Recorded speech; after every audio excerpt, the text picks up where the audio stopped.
외풍 심하다. 복도식 아파트야, 빌라야, 주택이야. 우풍이 심하면 어떻게 되겠습니까? 찬바람 때문에 환기 위해서 창문 열었다가 닫으면 뜨거운 공기 나가고 시원한 공기 탁 들어오면 그거에 반응하니까 바닥 온도하고는 관계없이 달려!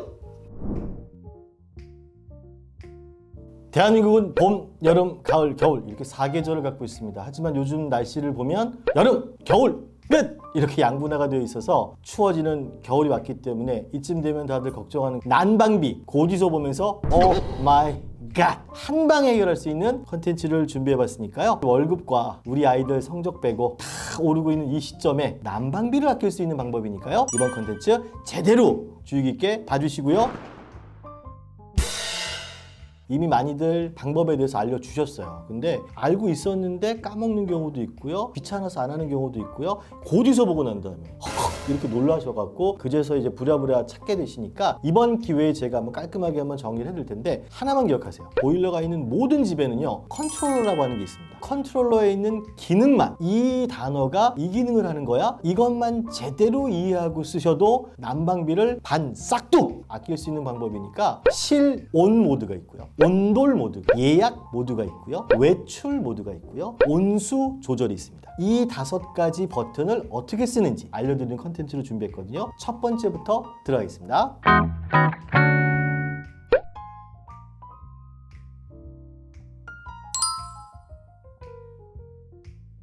실온 모드하고 온돌 모드의 차이점. 실온 모드라고 하는 건 우리 집의 온도에 반응해서 보일러가 움직이는 거. 온돌 모드는 바닥, 그 안에 흐르는 온도를 조절하면서 움직이는 모드, 이렇게 이해를 하시면 되는데 센서가 어디에 있는지 아세요? 대부분 그렇게 알고 있다니까. 컨트롤러 밑부분에 센서가 있어요. 거기에 있는 센서의 온도를 느껴서 춥다, 보일러 작동, 덥다, 멈춰, 이렇게 움직이는 거예요. 근데 온돌 모드는 뭐겠어요? 바닥 밑에 있는 온수가 움직이는 거기 때문에 그건 보일러 쪽에 있겠죠. 그거의 온도로 인식을 해서 작동을 합니다. 이 2가지를 갖고서 어떻게 써야 되지? 이 부분이 오늘의 핵심 키워드인데 우리 집이 어떤 환경이냐를 아는 게 중요해요. 외풍 심하다, 복도식 아파트야, 빌라야, 주택이야, 이런 집들일 경우에는 제가 단언컨대 실온 모드 이건 쓰지 마세요. 왜? 우풍이 심하면 어떻게 되겠습니까? 찬바람 때문에 환기 위해서 창문 열었다가 닫으면 뜨거운 공기 나가고 시원한 공기 탁 들어오면 그거에 반응하니까 바닥 온도하고는 관계없이 달려!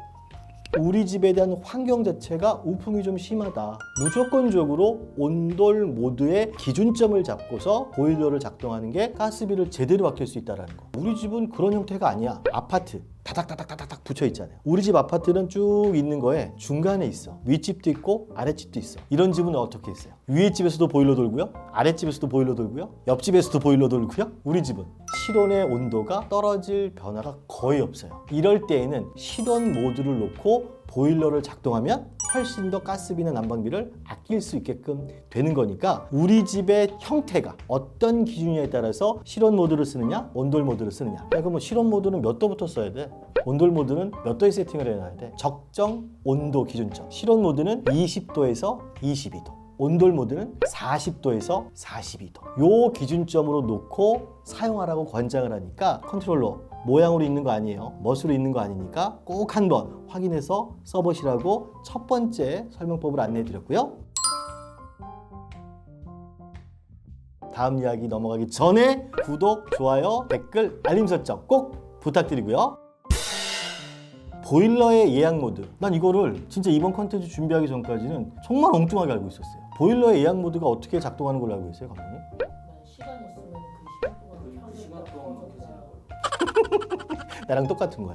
예약 모드 그러면 다들 대부분 에어컨에 익숙해 있어요. 그래서 30분 에어컨 예약하면 어떻게 되죠? 30분 동안 막 돌다가 스톱, 이렇게 생각을 하잖아요. 근데 보일러는 꺼지는 게 아니에요. 1시간 예약 모드를 걸었다. 보일러 회사마다 차이가 있어요. 1시간마다 20분 작동하고 멈춤, 1시간이 지나고 나면 20분 작동하고 멈춤. 내가 설정한 시간 범위 안에 20분에서 30분 동안 운전하는 게 1시간마다 돌아갈 거냐, 2시간마다 돌아갈 거냐, 3시간마다 돌아갈 거냐. 기본적으로 예약 모드라고 하는 것만 잘 쓰시면 보일러를 따뜻하게 쓰면서 난방비를 아낄 수 있는 방법이라는 거예요. 왜? 예약 모드를 언제 쓰면 제일 좋겠어요?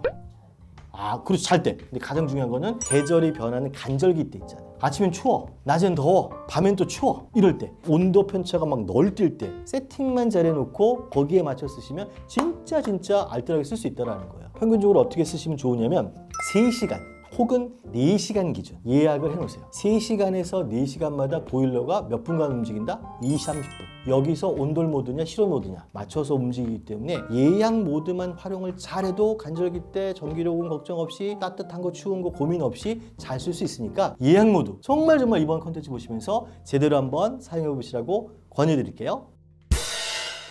출근했다가 돌아왔는데 그 동안은 우리 집 보일러는 작동을 안 했기 때문에 추워 와서 누르는 순간 보일러 어떻게 되겠어요? 뛰어! 가스비가 폭삭! 우리 집이 어떤 환경이냐를 아는 게 중요해요. 우리 집에 대한 환경 자체가 우풍이 좀 심하다. 무조건적으로 온돌 모드의 기준점을 잡고서 보일러를 작동하는 게 가스비를 제대로 아낄 수 있다는 거예요.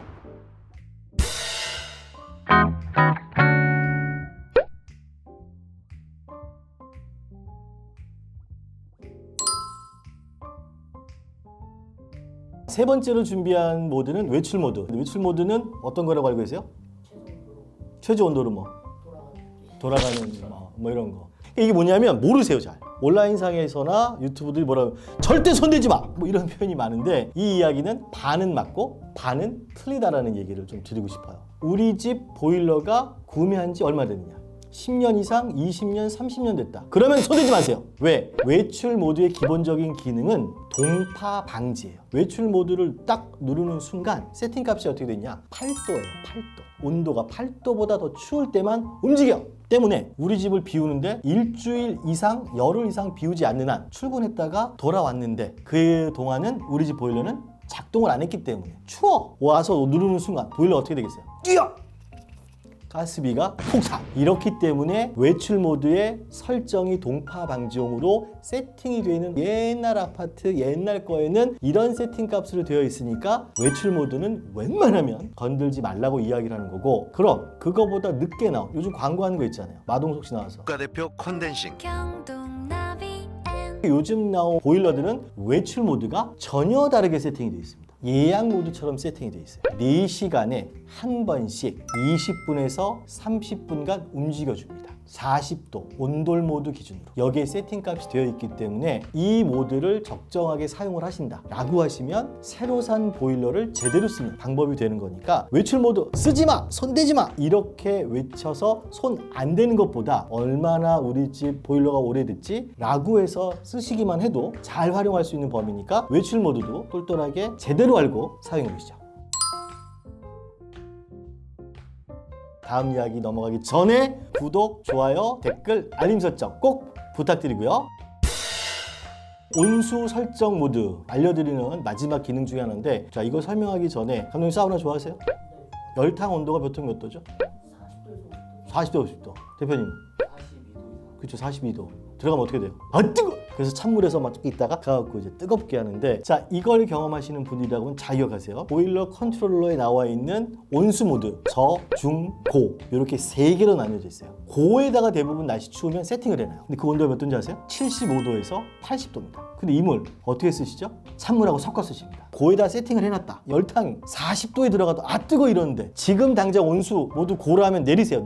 왜? 30도에서 35도를 과잉 생산 돌리고 있는 거예요. 고지서에는 어떻게 나오는지 아세요? 급탕 사용료. 제가 작년에 폭탄 제대로 맞았습니다. 어차피 뜨겁게 해놔도 찬물하고 섞어 쓸 건데 그럴 필요가 없다라는 거. 그래서 어디에 맞춰야 되냐? 중. 그게 40도입니다. 그 온도도 더 내릴 수 있다라고 하면 저에다가 온수 모드를 설정해 놓고 써야 쓸데없는 가스비, 낭비 없이 쓸 수 있는 걸로 되어 있으니까 이 컨텐츠 보시면서 온수 모드까지 보셨다라면 지금 당장 고다! 내리세요. 이렇게 해서 4가지 보일러 컨트롤러 부분만 내가 제대로 알고 제대로 된 방법으로만 사용을 해도 제가 아까 뭐라고 그랬죠? 난방비 반으로 싹둑! 마지막으로 팁 하나. 보일러라고 하는 건 가스비하고 연동이 되는 거기 때문에 사용하면서 줄이는 방법인데 가스비를 한 푼도 쓰지 않고 전기를 아낄 수 있는 방법이 있습니다. 무려 집안의 온도를 3도 정도 올릴 수 있는 방법. 이미 다들 알고 계세요? 두 가지가 있는데 첫 번째, 뽁뽁이를 무조건 쓰시는 게 좋습니다. 외풍 막아볼 수 있기 때문에. 요즘 또 보니까 단순하게 뽁뽁이 형태만 있는 게 아니라 바르는 필름 타입도 있고요, 단열 필름도 있고요, 여러 가지 제품들이 나오니까 그것도 한번 쓰시고 우풍 들어올 때 막는 거 있죠, 문풍지, 틈새 막는 거, 이런 것들만 쓰시면 몇 도 올릴 수 있다고요? 3도. 외부에서 도움받을 수 있는 건 무조건적으로 쓰시라고 권유를 해드리고, 두 번째, 제가 컨텐츠에서 다룬 적도 있습니다. 가전제품이에요. 어떤 걸 쓰면 좋을까요? 가습기. 왜? 집안에 수분이 많으면 절절 끓건 따뜻한 바람이 있건 수분이 돌기 때문에 훨씬 더 집안에 대한 온기를 제대로 느낄 수 있어요. 건조식 사우나보다 습식 사우나가 어떻게 느껴지죠? 온도에 비해서 그 원리랑 똑같아요. 그래서 가습기가 굳이 가열식 가습기가 아니더라도, 가열식은 끓이는 거니까 당연히 뜨거워지는 거니까 그게 아니다 하더라도 가습기를 적정하게 같이 섞어서 써주시면 온도를 1도에서 2도 정도 내리더라도 1도에서 2도 정도 높이는 효과가 있다고 하니까 가습기도 겨울철에 건조하는 것도 막아줄 수 있으니까 꼭 난방비를 아끼는 방법으로 쓰시라고 팁으로 두 가지 방법 안내해드리면서 이번 겨울철도 고지서를 보시면서 후회하지 마시고 이번 컨텐츠로 난방비 아끼면서 따뜻한 겨울 날 수 있게끔 도움이 됐으면 좋겠습니다.